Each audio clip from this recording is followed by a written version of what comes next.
বন্ধুরা, আশা করি তোমরা ভালো আছো। সবার প্রিয় বাঙালির কিচেনে তোমাদের স্বাগত। ফুলকপি দিয়ে তোমরা মাছ রান্না করেছো, কিন্তু এইভাবে ডিম দিয়ে ফুলকপি একবার রান্না করে দেখবে। এটা একদম খেতে অনুষ্ঠান বাড়ির মতো হবে আর বানানো খুবই সোজা। কালে এই রেসিপিটা খুবই দুর্দান্ত, তবে ব্যাচেলারদের জন্য এই রেসিপিটা আরও দুর্দান্তের, কারণ এখানে কোনোরকমভাবে আমি মশলা বেটে ব্যবহার করিনি।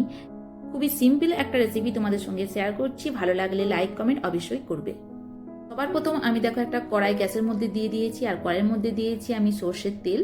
তেলের মধ্যে প্রথমে আমি সামান্য পরিমাণ লবণ দিয়ে দিয়েছি, তারপরে আমি হলুদ দিয়ে দিয়েছি। এখানে আমি 4টা সিদ্ধ ডিম নিয়েছি, তোমরা চাইলে 4-এর বেশিও নিতে পারো। আর ডিমগুলোকে ঠিক এইভাবে একটু করে পেঁচিয়ে নেবে। আর এইবার দেখো একটা একটা করে ডিম আমি কড়াইয়ের মধ্যে দিয়ে দিচ্ছি, আর এটাকে আমি একটু উল্টে বা নেড়ে চেড়ে ফ্রাই করে নেব। তো ফ্লেমটা আমি একদম লোতে রেখে দিয়েছি।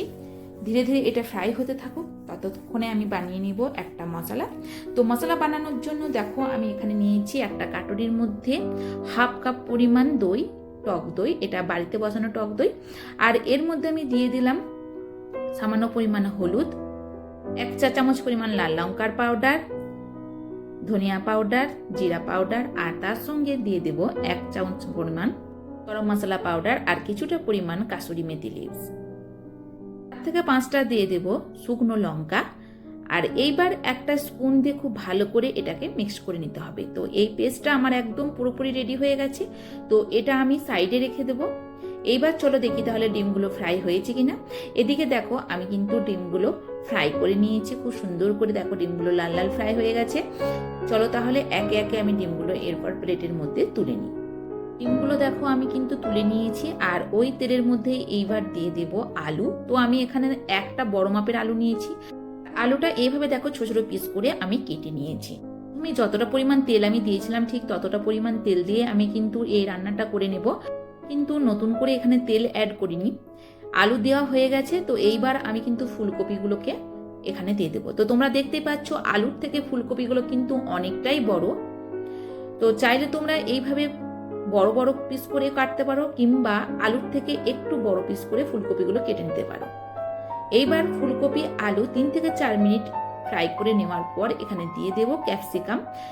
এইবার আমি এর মধ্যে দিয়ে দেব আদা রসুনের পেস্ট। তো ঠিক 1 চামচ পরিমাণ আমি আদা রসুন পেস্ট এখানে দেব। এই রেসিপিটাতে তোমরা ক্যাপসিকাম ব্যবহার করার চেষ্টা অবশ্যই করবে। যদি হাতের কাছে ক্যাপসিকাম না থেকে থাকে তাহলে তোমরা এখন মটরশুঁটি বা বরবটি ব্যবহার করতে পারো। আমি এখানে দিয়ে দেব সামান্য পরিমাণ লবণ। লবণ দেওয়ার পর আমি এর মধ্যে আবার দিয়ে দেব কেটে রাখা পেঁয়াজ। পেঁয়াজটা দেখো আমি কিন্তু স্লাইস করে কেটে নিয়েছি। তো ক্যাপসিকামটা যেভাবে তোমরা কাটবে ঠিক সেইভাবেই পেঁয়াজটা কেটে নেবে। আমি এখানে ক্যাপসিকাম স্লাইস করে কেটেছিলাম বলে পেঁয়াজটা আমি স্লাইস করে কেটে এখানে ব্যবহার করব।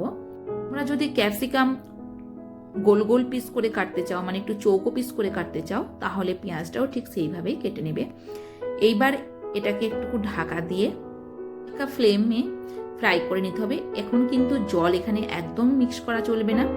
4 থেকে 5 মিনিট পর আমি ঢাকা খুলে দিয়ে আবার এখানে মিক্স করে দেব কিছুটা পরিমাণ হলুদ, 1 টিস্পুন পরিমাণ ধনিয়া পাউডার, আর 1/2 টিস্পুন পরিমাণ রেড চিলি পাউডার। সমস্ত মশলা দেওয়া আমার এখানে হয়ে গেছে যতটুকু আমার মশলা প্রয়োজন। মশলা দেওয়ার পর আবারও ধীরে ধীরে ফ্রাই করে নিতে হবে, তবে ফ্রাইটা কিন্তু একদম লো আঁচেতে করবে। এইবার চলো তাহলে 3 থেকে 4 মিনিটের মতো আমি ঢেকে দেব, আর ঢেকে হালকা আঁচে আমি ফ্রাই করে নেব। 3 থেকে 4 মিনিট পর আমি ঢাকা খুলে দিয়েছি। আর যে মশলাটা আমি প্রথমে বানিয়ে রেখেছিলাম সেই মশলাটা এইবার আমি কড়াইয়ের মধ্যে দিয়ে দেব। বাটি ধুয়ে জল আমি একটু দিয়ে দিলাম এখানে। এইবার ধীরে ধীরে মশলাটা ফুলকপি আলুর মধ্যে মিক্স করে নিতে হবে।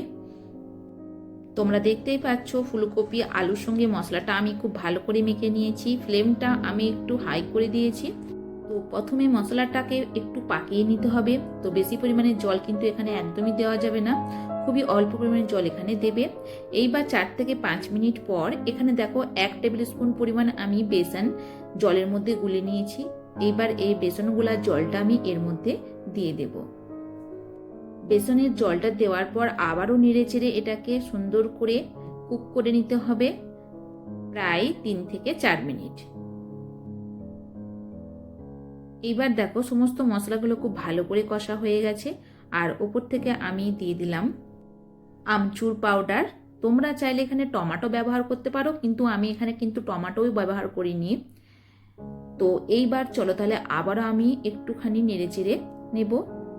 চাইলে তোমরা এই রেসিপিটা এইরকম শুকনো শুকনো করে নিতে পারো, আর তোমরা যদি চাও তাহলে এটা গ্রেভিও তৈরি করতে পারো। তো আমি এখানে কিন্তু গ্রেভি তৈরি করব, তো যার জন্য আমি দেখো প্রথমে হাফ গ্লাস পরিমাণ জল এখানে দিয়ে দিয়েছি। এইবার কড়াইয়ে লেগে থাকা সমস্ত মশলাগুলো জল দিয়ে একটু ভালো করে এভাবে ধুয়ে নিতে হবে। আর ওপর থেকে দিয়ে দিলাম আমি সামান্য পরিমাণ লবণ, 1 টেবিল স্পুন পরিমাণ চিনি। চিনিটা অপশনাল, তোমরা যদি চিনি পছন্দ করো সবজিতে তাহলে তোমরা দিতে পারো, কিংবা এটা তোমরা স্কিপ করতে পারো।